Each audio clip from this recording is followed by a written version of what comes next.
Moïse grandit au palais de Pharaon. Il reçut l'éducation des princes. Il apprit la science, la stratégie, la sagesse de l'Égypte. Il portait des vêtements royaux. Il marchait dans les couloirs du pouvoir.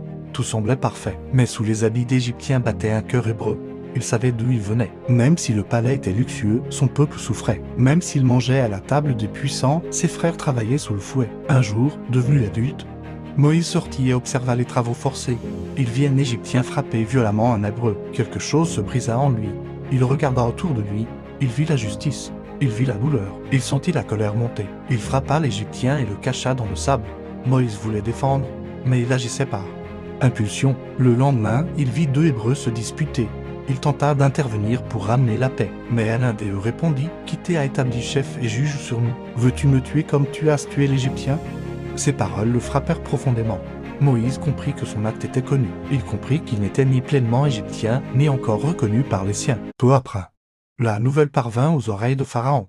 Le roi chercha à le faire mourir. Le prince devint fugitif. En un instant, le confort disparut.